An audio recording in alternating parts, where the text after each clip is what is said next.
কোটা বিরোধী আন্দোলন নিয়ে দিনভর উত্তাল ছিল রাজধানীর শেরেবাংলা কৃষি বিশ্ববিদ্যালয়। লুৎফর হলের শিক্ষার্থীদের অভিযোগ, কোনো শিক্ষার্থীকে একা পেলে তার মোবাইল ফোন চেক করছেন ছাত্রলীগের নেতাকর্মীরা।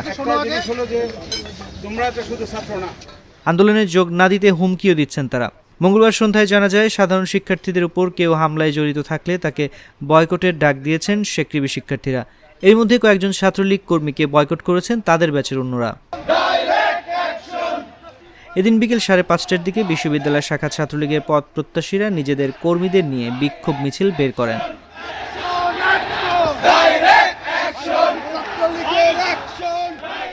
এ সময় ছাত্রলীগের মিছিলে যোগ দেন কেন্দ্রীয় স্বেচ্ছাসেবক লীগের সাংগঠনিক সম্পাদক আফম মাহবুবুল হাসান সহ ছাত্রলীগের সাবেক নেতারা।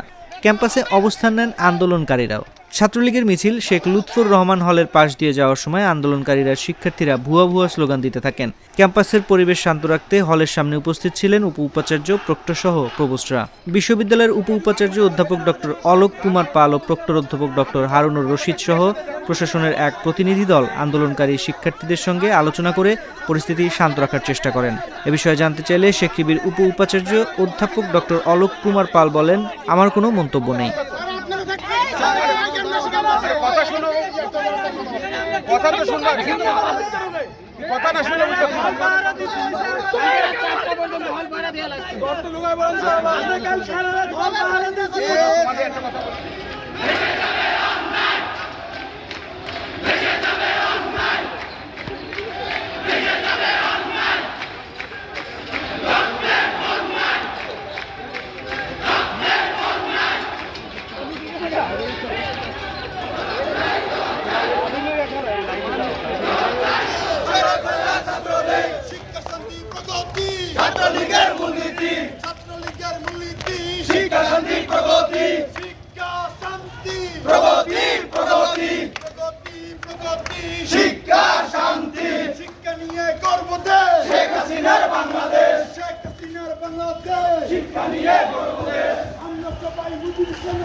নাম কি আপনাদের পরিচয়গুলো?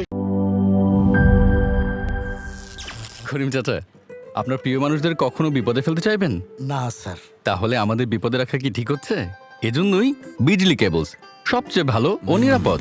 ফ্লেম রিটার্ডেন্ট পিভিসি দিয়ে তৈরি বিজলি কেবলস, নিরাপদ আজীবন।